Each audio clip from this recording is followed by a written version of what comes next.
Flex your feet to walk further and faster and improve your circulation for peripheral artery disease. We have with us our amazing co-host, Kevin Thomas Morgan, PhD, author of the incredible PAD training manual. Over the past few weeks, we have been taking his book, his training manual, chapter by chapter by chapter. And today we are on chapters 6 and 7. While you're here, make sure you like the video, subscribe to our channel so you can get more great content like this every week. And don't forget to go back and get up to date, catch up with us. Go back and watch the videos for Collateral Nation and review chapters 1 through 5. Today, we're doing 6 and 7, flexing your feet, walking further and faster. And before Kevin pops in, I'm going to share a video that he put together on chapters 6 and we're going to get a little bit of a brief before he goes into detail and starts reading the book. Hi, Kevin Thomas Morgan here again, aka Fit Old Dog. Anyway, this short video is specifically related to chapters 6 and 7 of my PAD training plan. Chapter 6 is about flexing your toes, which contracts your calves. That compresses veins in your calves, pushing blood towards your heart because the veins have valves. So you can flex your toes by picking up a towel with your toes from the ground. That really works. The next one, chapter 7, is about walk, walk, walk. It's really, really important you have a walk plan and that you walk plenty. Ideally, you should walk with a whole body movement, no heel strike coming in from the side, and that I will explain later. But for now, just start walking in order to grow collaterals. The treadmill will help, but it doesn't do such a good job as outside. The real trick is to avoid heel striking, but we'll talk about that later. 6, flex your toes for better venous return, and walk, walk, walk to grow collaterals. That's it. Okay, over and out from Kevin Morgan, aka Fit Old Dog of InspirationalSelfHelpBooks.com. Bye. Awesome, Kevin. That was a great video, and I love just the short demonstrations because they're close up and they give you a really good idea of what you're talking about when you say, number 1, that you need to flex the toes, you need to pick up that towel. Number 2, it's when you say walking effectively and not heel striking, walking from the outside in. That was a really great demonstration. So thank you for doing that. But we're taking on the full chapter 6 and 7. So let's get started. I think you have to stop the share, Kim. Very good.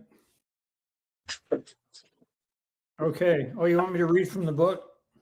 We would love that. Hi to everyone. Welcome to everyone in our in-studio audience. info@padhelp.org if you want to join our live studio audience. But also we have our producer, Josh, who's over there on YouTube, ready to bring your questions and comments to us live as well. Go ahead, Kevin. Okay.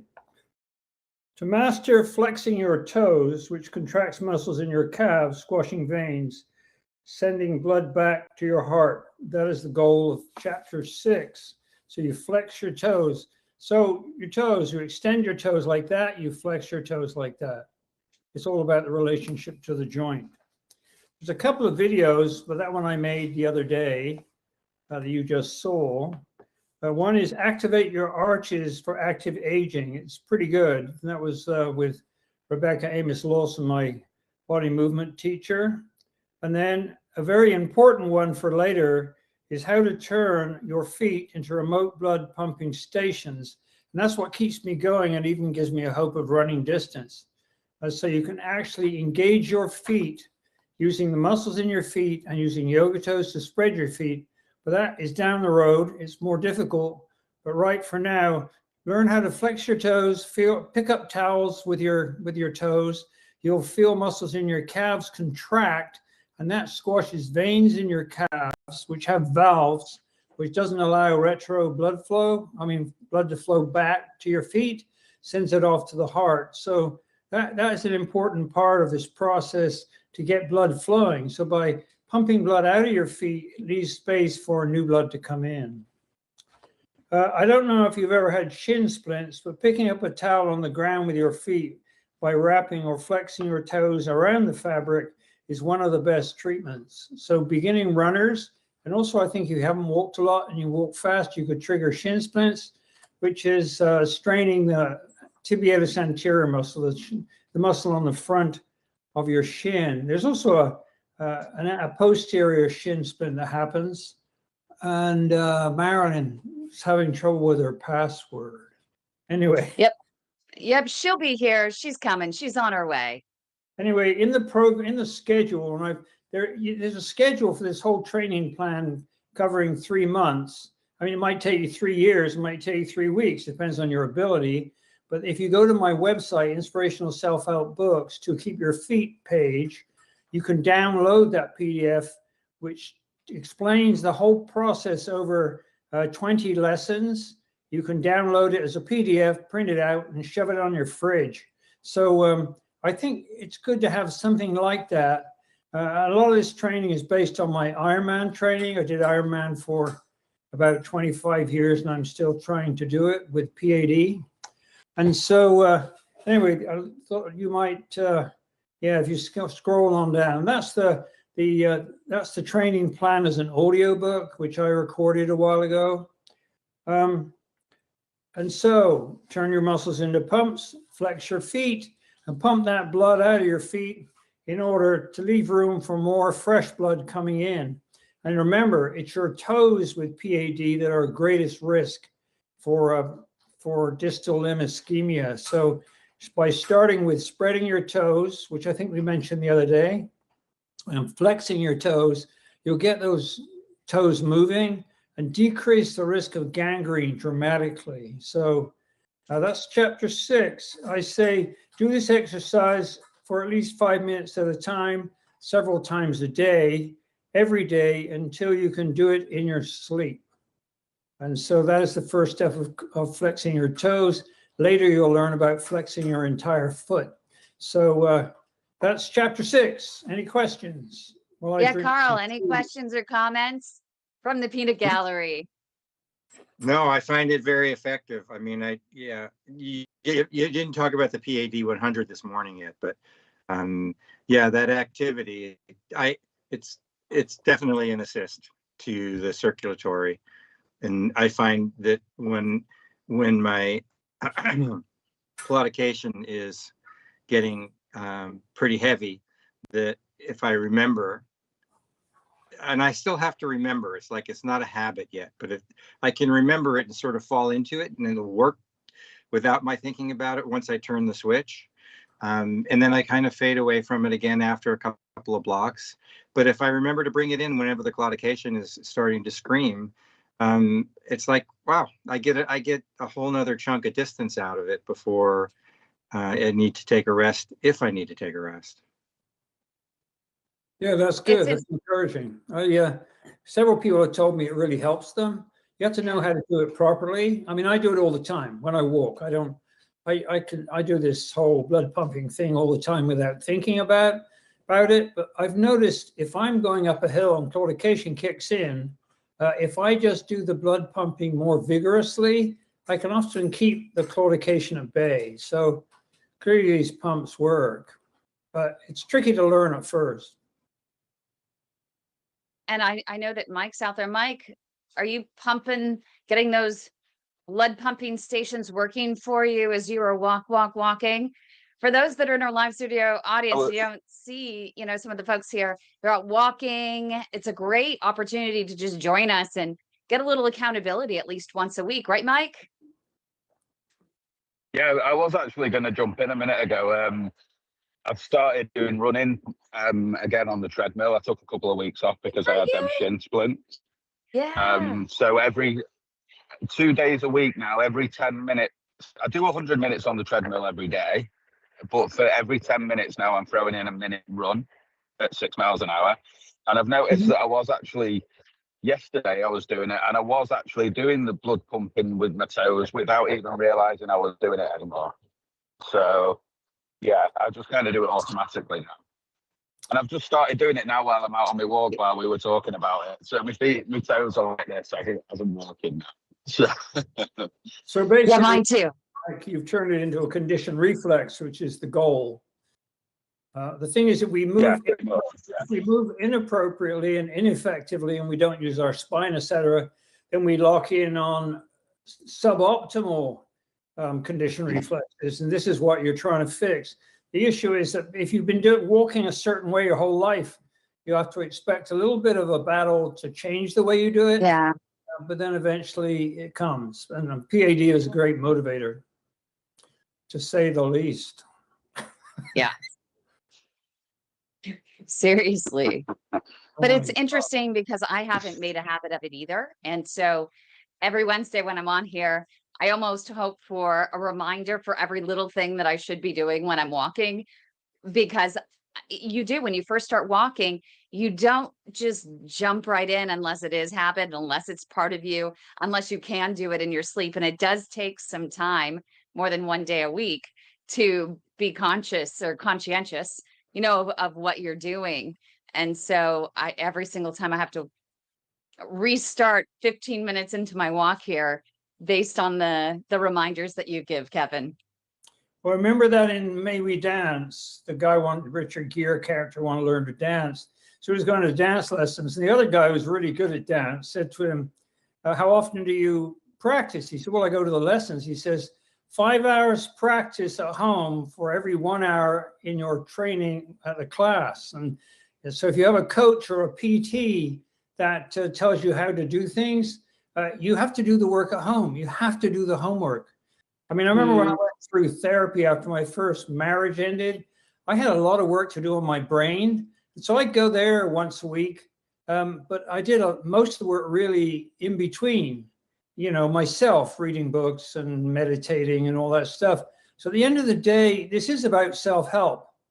And you just have to build these habits. The trick, though, is to find out what works for you. That is the bottom line. So think like a detective. I love it. Okay, so everyone's good with chapter 6. So on to chapter 7. Okay, chapter 7. Undertake a low impact walking program. Well, first, you're going to have to undertake a walking program. To learn how to do low impact walking is more complicated. That comes later, but it is very important.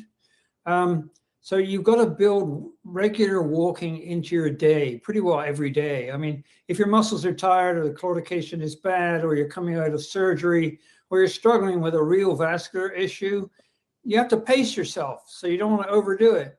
Once you get to the point that you can push it a little bit more, then what you're trying to do is you're trying to work as an endurance athlete.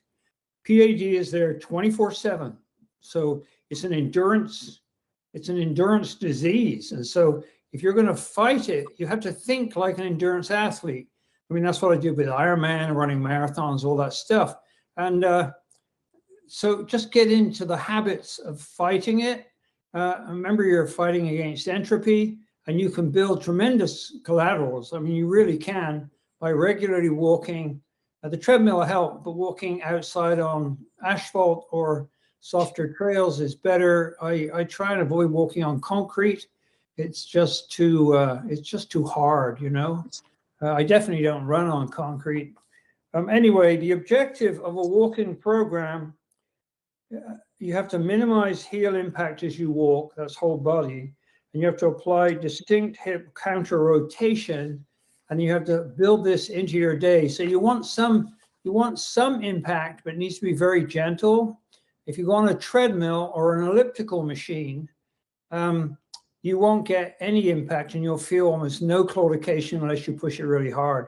So walking on to me, asphalt surface is ideal. It's kind of springy. I also put a new video on, I think 3 or 4 days ago, where I talk about watch children running, and they automatically run with prominent hip shoulder rotation. And if you run with shoulder hip counter rotation, which the video shows how you're forced to do that on an elliptical trainer in the gym, it's designed to do that. And if you get on one of those elliptical trainers, It will teach you how to do it. Then you use the spring of your spine, and then instead of coming clonk, clonk, clonk on your heels, your foot automatically comes in from the side and lands on the, on the flat surface, the bottom of your foot. And it doesn't give such a shock, and it doesn't damage your joints.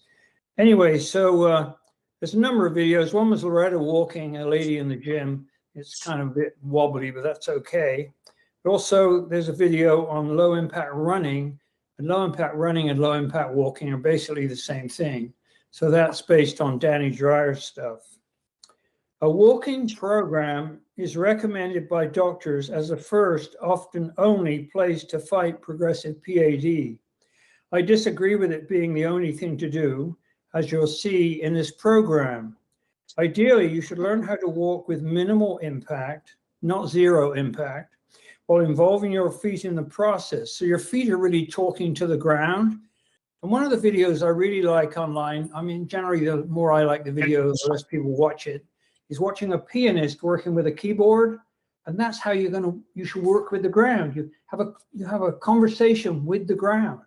And then you'd be surprised how far you can go and what you can do. Okay, don't rush. Enjoy the walk in places that you enjoy. If you don't make your walks enjoyable, you won't do it. I mean, it comes down to motivation, right? You don't want to be forcing things. Your walks should be more playful than work, but they need to cover the distance.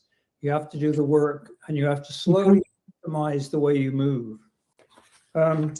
Danny Dreyer has a book called Chi Walking, which is based on similar ideas to his book, Chi Running. Great guy, no ego, met him one time at a race. I worked through his exercises. He has some great exercises for loosening up your joints. Remember that lady who spoke about Tai Chi or Qi Gong, that exercise for warming up your knees? Well, Danny Dreyer recommends that before running. It's really good. It does warm up your knees. And I recommend you join Kym McNicholas's Facebook walking group. I don't know who that is, but We do. We have the best walking group on the planet. You can either go to padsupportgroup.org, or I think, let me look it up really quick. There is a shortcut to our general walking support group as well. I think it's walkingsupportgroup.com or .org. .com, let me see. Might go there. Kym doesn't even know where it. these are. WalkingSupportGroup.com. Anyway, the end of that chapter is, are we returning to this complex topic, the complex topic of walking in a healthy way later in the program. And so you need to get started and build walking into your day. Here, by the way, I don't know if you can see it. This is the 20-day program that you can download. And so we've just finished the beginner section of the method, these chapters. When we get into chapter 8, we start moving on to intermediate training to train your feet for walking. And that starts with flexing your entire foot for pumping blood. And we cover that in chapter 8. Okay, that's it. I love it that each chapter just kind of keeps building and building and building and building. And that you have a little nugget in each one, that even people who are not advanced, not everyone's going to be running marathons, but I know I have an amazing woman whose dad is in the hospital right now. And I've sent your yoga toes. I sent the video you just did last night, which we showed at the beginning of this episode. And I sent the PAD 100 to her, and her dad actually, I don't know if it was those that she was doing. He was on deck for amputation, but suddenly he's starting to see improvement over the last couple of days, and he's up walking. So he might be building some collateral vessels, or maybe along with the heparin, and doing these exercises and constantly flexing, getting those toes going and flexing the feet. He might be building some good collateral network of vessels or something. So he seems to be improving, crossing our fingers. that maybe it'll make a difference for him. Yeah, and when I ran into this problem myself in 2014 of numb feet and claudication, and I couldn't run, I was just running marathons in about 4 to 5 hours, and here I was at 7 hours struggling in while they're closing the course. One year after 213, I was still doing full Ironman races, a reasonable time. In 214, it came on. So my approach was to go back to the basics. As a pathologist by training, I approached it in terms of basic anatomy of the human lower limb, lower leg, and then the vascular supply of the leg, and then hemodynamics, the distal hemodynamics. And if you get into studying the dynamics of blood flow, you'll realize it's not just a heart with a bunch of pipes. There are thousands, if not millions, of pumps in your body. Every ATPase, of which there are thousands in every cell in your body, is a pump. It pumps protons out to the outer membrane. But there are so many pumps. Every blood vessel is a pump. Every muscle is a pump. And so once you realize that and you start engaging as much of your body as you can, your chances of beating PAD grow exponentially. They really do. And don't think cardiologists are going to sort you out. They're not. They'll give you statins. But that's another story. Yeah, but it is self-help. You have to take responsibility, but your body is incredibly robust when it comes to adapting to these kind of problems. I mean, I'm pretty pleased that this method actually does help people. That's kind of encouraging. You know what? I think that our bodies are little miracles, big miracles, actually. And when it comes to blood vessels, I just find it so fascinating how they're just able to generate, right? And if people think about it just from the perspective of when you were younger, a lot of people are not weightlifting and doing that stuff when they get older, but you're one of the few exceptions to the rule, even though we should be doing it, right? But when we're younger and we're involved in our team sports or whatever sport we might be in, and we go to the gym and we're with our coach or with our teammates or with, maybe a trainer, and you're doing your reps. Let's say you're doing your bicep curls, right? And maybe you can explain it this way, Kevin, that I look at it as when you're building that muscle up here in your arm, you're doing that last bicep curl and you see the veins bulging and you can barely just make that last one. Your body is really doing the work. And don't you need some collateral vessels to feed that new muscle? They branch off the main arteries and somehow that muscle has to be kept alive.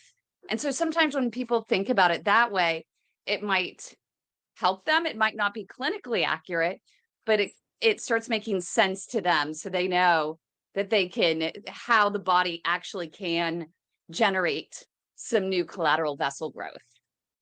Yeah, that kind of resistance training, weight training is one form of resistance training, is really critical as you get older.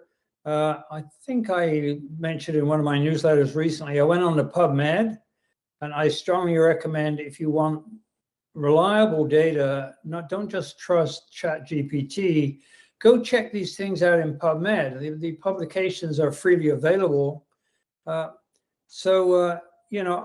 I went in there and looked up the effect of resistance or weight training on aging, and there were quite a few studies that demonstrated that resistance training, which grows muscles and it strengthens bones and tendons and all that stuff, made a huge difference to longevity. It's been shown that it really does improve the length of your life and the quality of your life. So weight training is definitely a part of my training. I've been in so many weight rooms. I've been doing weight training or weight lifting my whole life.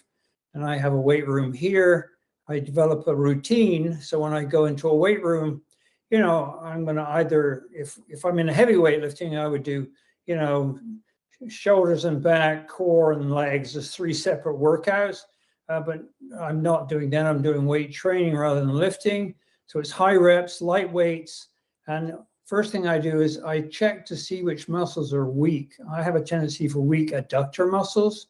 So I go onto the adductor machine and make sure I give that a little workout and then do some stretching. So at the end of my workouts, I stretch. So yeah, building a weightlifting routine, and it doesn't have to be dramatic. It doesn't have to be Arnold Schwarzenegger. I mean, it just needs to be strengthening your muscles. It really works. And by the way, if you strengthen your biceps, you need to also strengthen your triceps. You've got to make sure you work the opposing group, right? Because when you strengthen your bicep muscle, your triceps, so you strengthen your biceps here, right? And then it causes the triceps to let go. That is actually the basis of active isolated stretching. And then you use a tricep machine, whatever you want to do. I usually do, with a weight behind me, or I use cords on a machine to work out I make sure I work out the opposing muscles. Work on quads, I make sure I work on hamstrings. What you don't want to do is get out of balance. You want to balance those, what they call, I guess, effector muscles in one direction and in the other direction. So, yeah, weight training is definitely part of all of this. It's part of my PAD training too. Anyone have questions about chapters 7? It is Mike? really, yeah. I love that Mike's out there and he's just walking. He walks the entire hour that we're on. We got to get Carl doing the same thing. Carl, you got to start joining us. Walking like that? I don't know. I wouldn't know how to suspend the phone in front of me. I need like a harmonica stand. We need one of those selfie sticks that has the waistband that goes right around the waist, and then it sticks out in front of you. Okay. Well, I have a like a related comment observation to share, because of course, like anything we talk about, it might have some value for somebody else in the group. So a long time ago, I mean, like 35 years ago, I had a pretty severe back injury on construction site. And the long story short is I went in and out of periods of pretty high functioning, but I never really received any physical therapy for it, because 35 years ago, there wasn't a lot of that happening in the forefront. So as I aged, the damage kind of asserted itself, and my back got worse and worse and worse. And that can happen for any, I mean, so many people have back issues that are painful and debilitating. And as a result of that, I mean, I was a gymnast when I was in high school, and I continued with a lot of the mobility and stretching things that I did as a gymnast. I carried that up into my, middle age. But I had to stop because I found that, certain kinds of stretches, and I mean gymnastics level, really getting stretched out, certain things were actually aggravating. Like I would retweak some of the nerve impingements that were getting more and more severe as time went by. And so the consequence of that was, one, I did less of the maintenance stuff that I already knew how to do, because it was basically re-injuring at a minor level. But I also started guarding my back, and this was basically my lumbar spine. And so as time went by, I don't have a rigid back, but I was guarding it in a fashion that effectively was a rigid back. It was, and so it got really weird for me that my walking got really clunky and worse and worse. And and then the PA, sometime in those last 20 years, the PAD started developing, and the claudication. I had no idea what the claudication was, and my doctors didn't either. So I pretty much would hold myself rigid, and it wasn't until I heard Kevin talking about counter rotation, shoulders and hips, that I really, I knew I had sort of built in that rigidity, but I thought it was preserving the nerve damage. It was preventing further nerve damage. sciatica and stuff like that. And so I've gotten on board with reactivating the counter rotation, and I knew exactly what you meant when you said it. And it's been really helpful. In fact, if I notice that all of a sudden my footfalls are getting much heavier and I'm, like heel striking, and if I just remind myself, if I just choose to exaggerate, it seems like I'm exaggerating the counter rotation. Probably somebody else wouldn't even see it because I inhibit it for so many years. It's probably why it feels exaggerated. But it's like all of a sudden like my foot is like landing softly on the ground, just as a result of counter rotating. And also it really extends my distance. And my back is actually feeling better for it. So I know other, when we get bedridden or chair ridden, or, or the claudication gets so severe before we understand it, that we stop walking, our backs tighten up even more. So it feels like something to be very cautious with. But I think trying to understand what Kevin's talking about with the counter rotation could be really key for a lot of people. It makes all the difference. I mean, this stuff I learned from Feldenkrais and a number of coaches, running coaches. If you watch athletes running, the kind of rotation is quite dramatic because it extends their stride. I've got a video I put up about, 6 or 7 videos ago called Run Like a Kid. And in that video, I show how you can use an elliptical machine to train you to counter rotate, because the elliptical machine forces you to counter rotate. It's designed that way. And the kind of elliptical machine I like is shown in that video. It's at a local gym here, and it also gives you a great upper body workout, so you can really have a hard workout. It doesn't induce claudication because there's no impact stress, so you can get a really good cardio workout.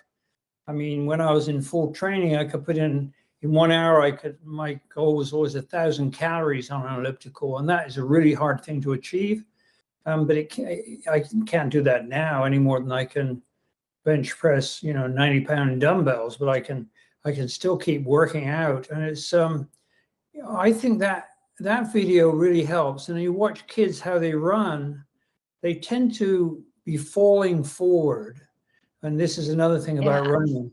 Walking less so, but even then, in walking, you do it a little.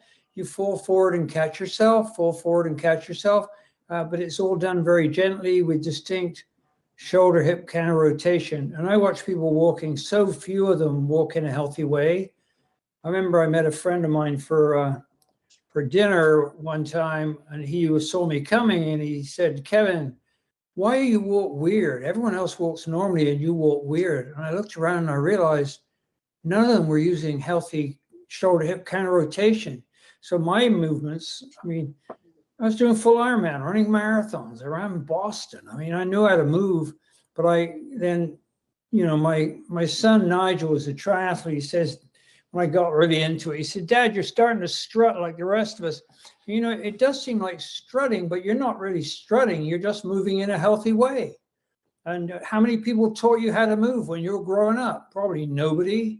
Who taught you how to walk? Nobody. Your mom held out her arms and see if you can come over here. And the way you came over here ends up being the way you walk for the rest of your life, unless you, get some training. So, yeah, glad it helps, Carl. Absolutely. Yep, 100%. And Mike's awfully quiet over there. So is Marina.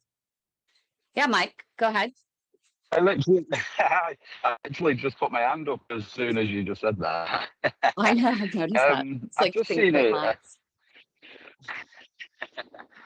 I've just seen a guy. I just had a bit of a query. I've just seen a guy going past on a pair of rollerblades, and I just had a thought whether, I know that a lot of people ask about swimming and the electrical and stuff like that, but would rollerblading be beneficial to claudication pain? I mean, I don't get any claudication pain anymore and really need to push myself to do that. So I'm just thinking maybe if I started rollerblading, that might bring the claudication pain on a little bit. As long as you wear Just a elbow pads.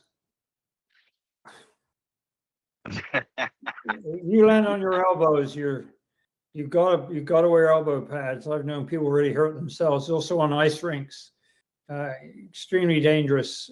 So if you wear the right gear when you're learning, you can save yourself quite a few surgeries. Yeah, I used to do a lot of rollerblading when I was younger. So I've just seen this guy go past on there, and I was like, oh, maybe Well, just that's a thought. beware what you could do when you were younger, when you're not younger.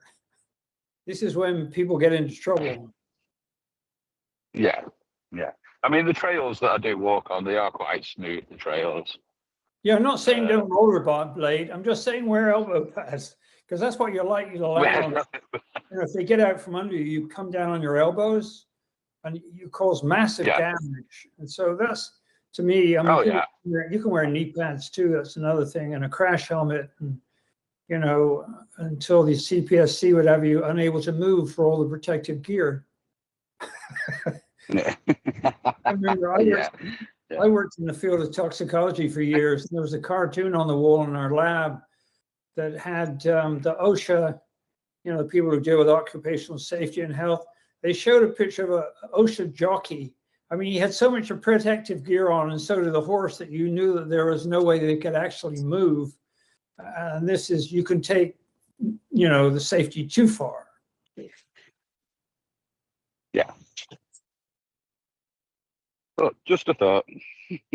That's good. Whatever's fun, I say. Cool. What about Marina? Marina has gone off video here, so I'm not sure if she's there. She is. I am here. I'm listening. I'm just multitasking. I apologize. Hi, Marina. Hello, what do you think of everything so far? Is it helpful? Yeah, How is your, you know, can you update us on your progress? not a lot of update, but I've slowed things down and feel much better.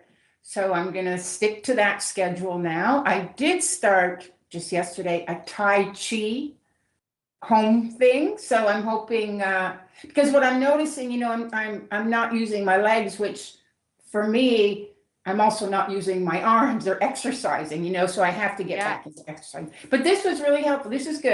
You know, I think I'm a little bit like Carl.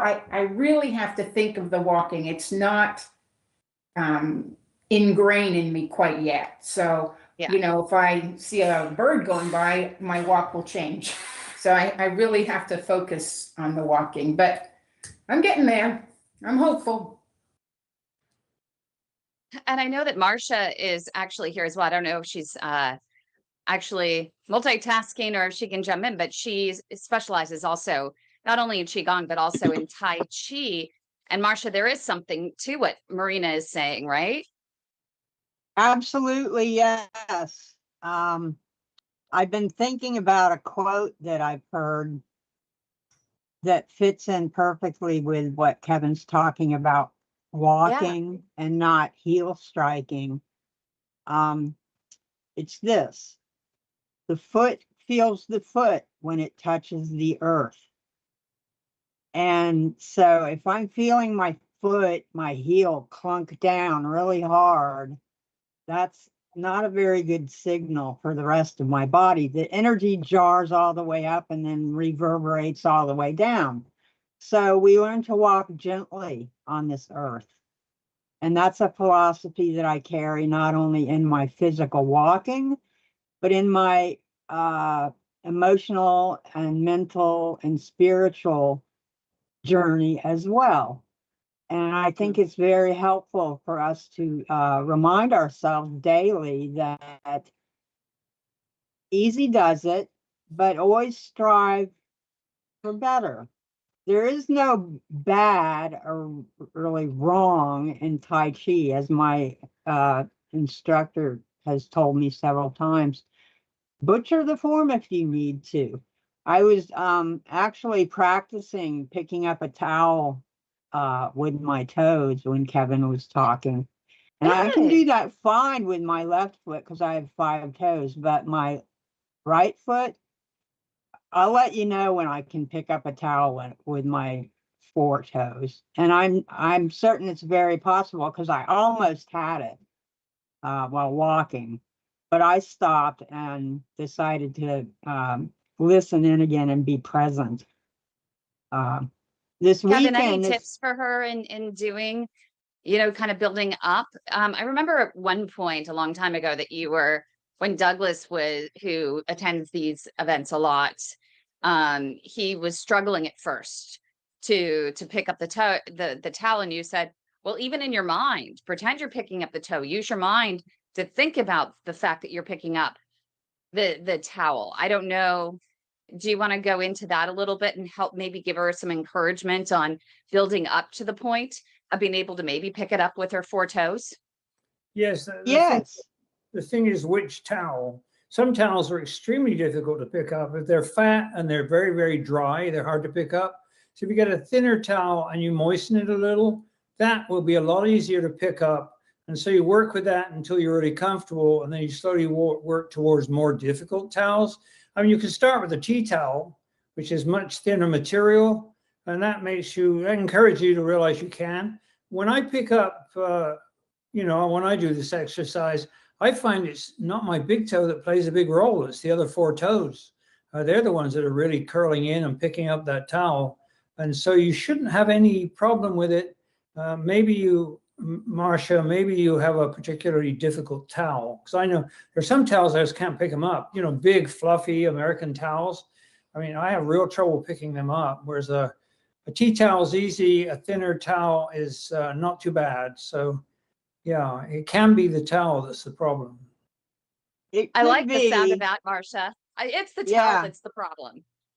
Yeah, it's the towel. It's not me. It's the towel. Yeah, it's blame your tools. Blame the Yes, tools. that's right.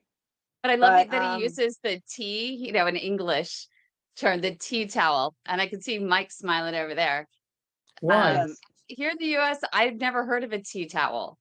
What do you call those towels you use in the kitchen? They hang over the stove for Kitchen a dish towel.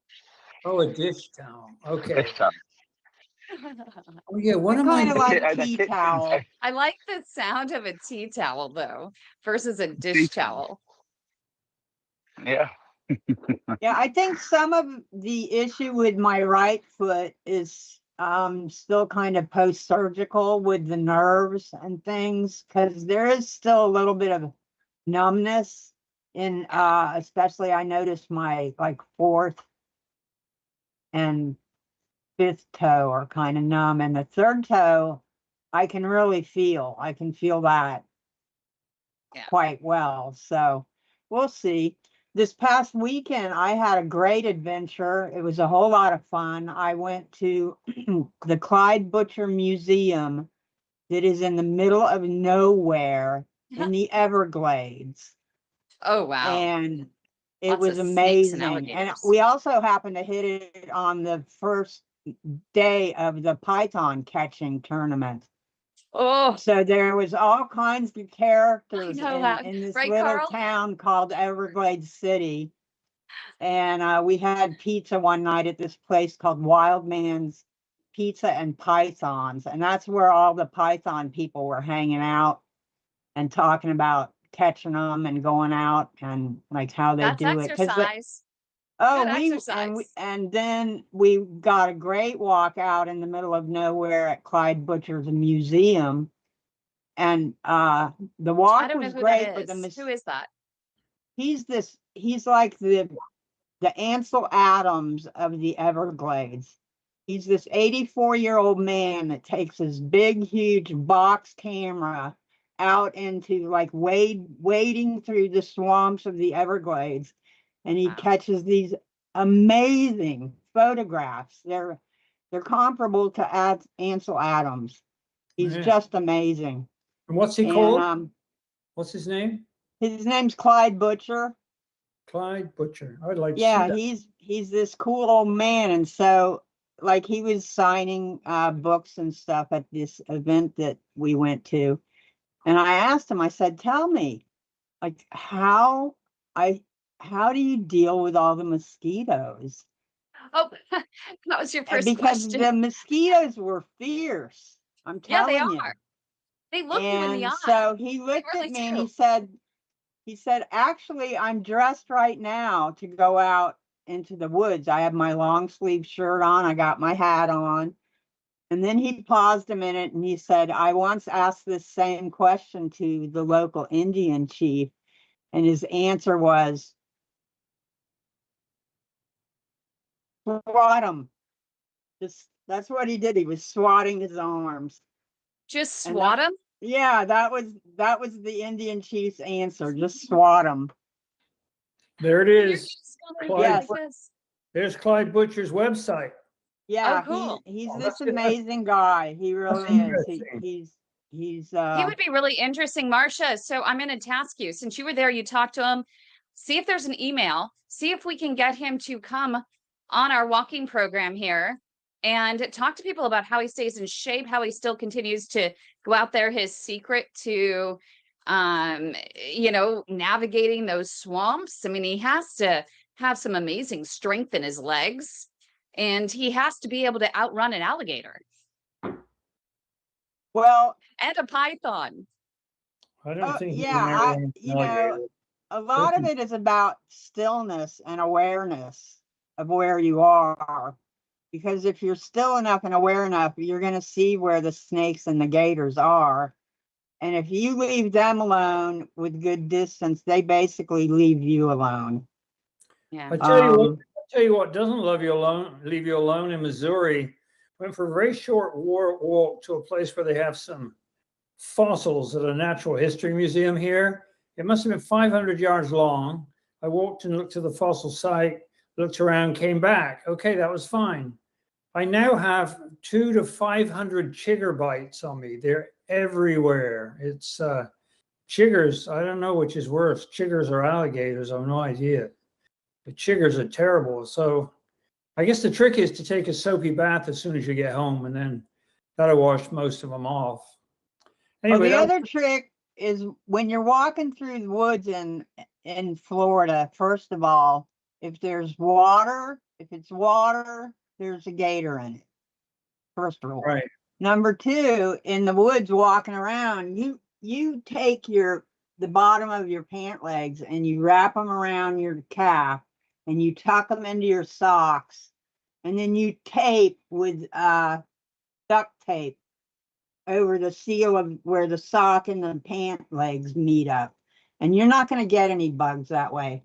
And if you have a long sleeve shirt on with a good hat, the chiggers aren't going to fall on you either. Right. And, you shake your hat out every now and then and, rub off your arms and stuff. And you'll be pretty good to go. But the mosquitoes are relentless, even with spray. They like to dive bomb your ears and your face. And I have this spray. It's called Tickwise, and it doesn't have DEET in it, but it's very effective on the ticks. Mosquitoes, I think they drink the juice. Honestly, nothing really deters a hungry mosquito. Anyway, the chiggers took my mind off my PAD. Oh yeah, absolutely. Yeah, for sure. That's And called walking around out there, we took this boat ride, and the captain was, well, no, this is just a regular pontoon. Oh, really? But we Well, of went course, out it's Florida. and we went out Airboat into or the pontoon? 10,000 islands. And as soon as we left the dock and we're headed into the beginning of the 10,000 islands, I could already see how easy it would be to get lost. I mean, like there's 5 different little cutoffs you can take. Which one do you take? How do you get back? Yeah. And I'm telling you, the captain, his family has lived out in the Everglades since 1815. So he really knew his way around. Okay, He guys, saw bye. dolphins and Good ospreys. seeing you, Mike. Sorry, Marcia. Okay, Anyway, we're getting off topic here, getting off a PAD, but maybe that's a good idea. Because But one can it is a good idea, right? have too much Sometimes you of need PAD to. in your life. well, this is the way to put fun back into your walk.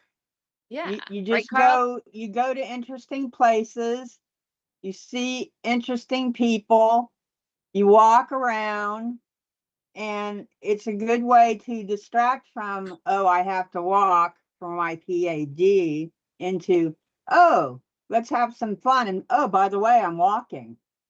That's why I love what Kevin, you were saying earlier, where you were saying, like, let's go back to running like a kid and walking like a kid, and you're leaning forward and you're just have a little more bounce in your step, and you're moving and grooving like the lady that you caught at the mall, which you showed in the beginning. And you have a video at Fit Old Dog if people go to your YouTube channel, and she just looks like she's just having a grand old time as she is walking. She's leaning forward. She's walking from her outer to her inner, no heel striking. And I wanted to join her. It just looked contagious. Yeah, she was a nice lady, Loretta. Loretta, that's right.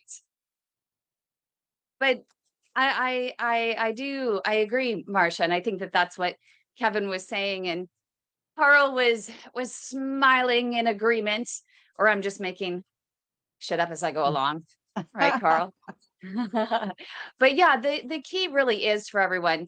I mean, we give you these tips, these tricks, and these little nuggets that you can apply to your walking regimen. You do need to, at least 3 days a week, really try to focus on that walking, and treat your walking program as if it is a workout in a gym. Set aside that time. Don't have your earbuds in, right, Kevin?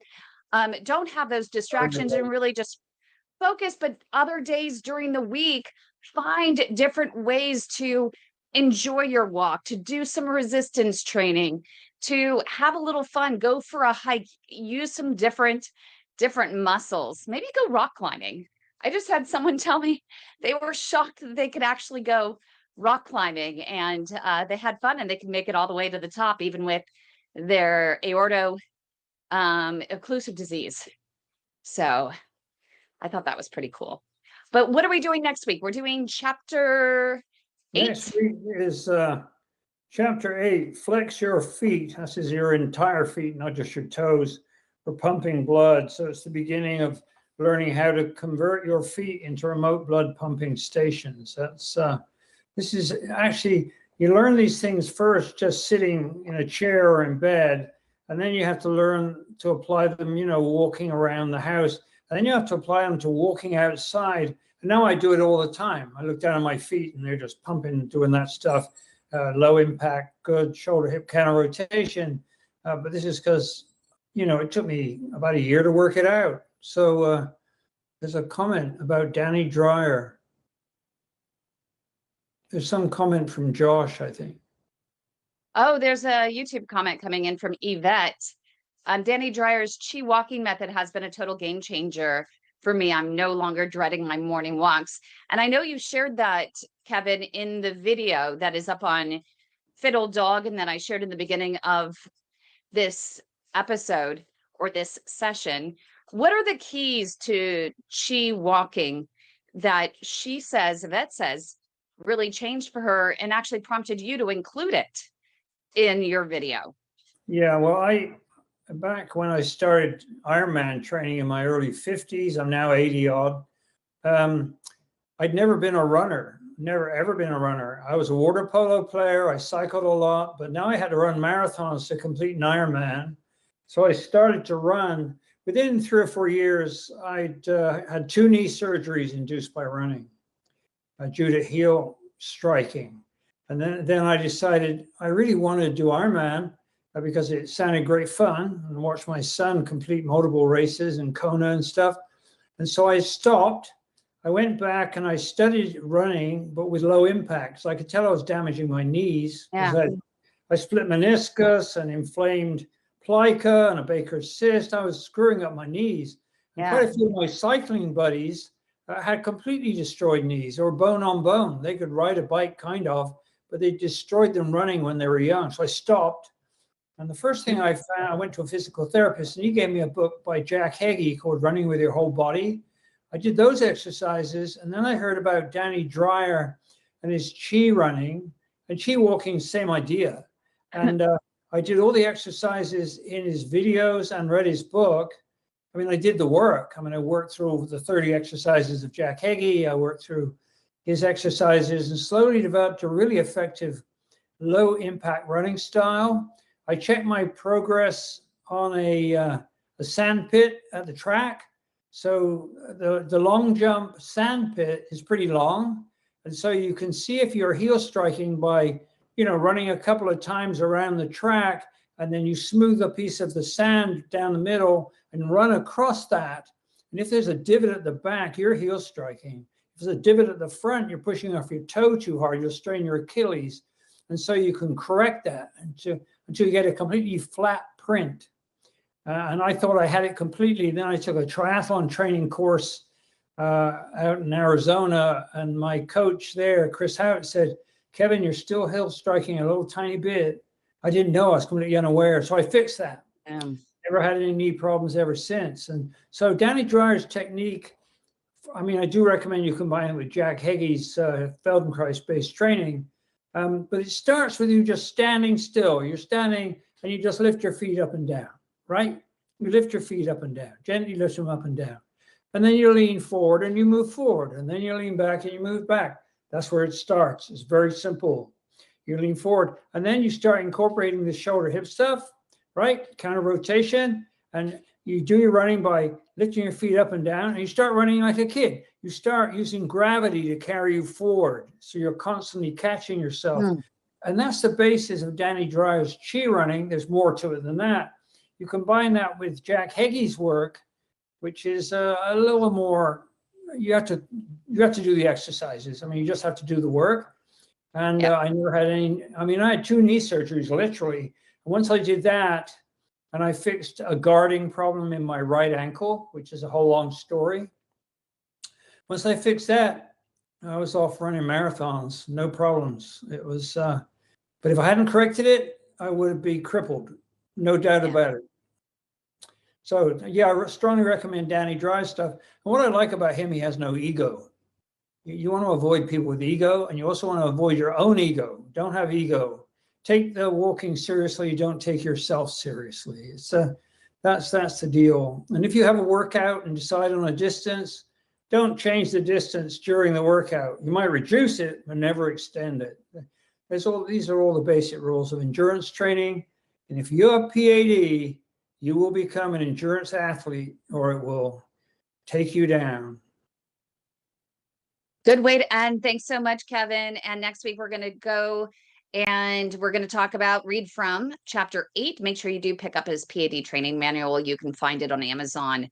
Just go ahead and search Kevin Thomas Morgan. And he has quite a few books there that are really interesting. They're low cost, and you can get the audiobook, or you can pick up one that you read. You can even get it on the Kindle. So go ahead and pick it up and go to youtube.com/the@sign, the way to my heart, like, subscribe, but also catch up on the previous chapters, because we take each chapter one by one by one. And if you do want to just check out the exercises and save them on your phone, you can go to @FitOldDog. While there, don't forget to like and subscribe, but save his videos on your phone and watch them every single day. We had Mike, who was here earlier, and he was saying how much the PAD 100 in particular, saved the video, watched it every single day, did it right alongside Kevin every day, and it's improved his walking significantly. So make sure to do all that, and then join us next week. If you want to join our live studio audience, just email us at info@padhelp.org. Thanks, Kim and Josh.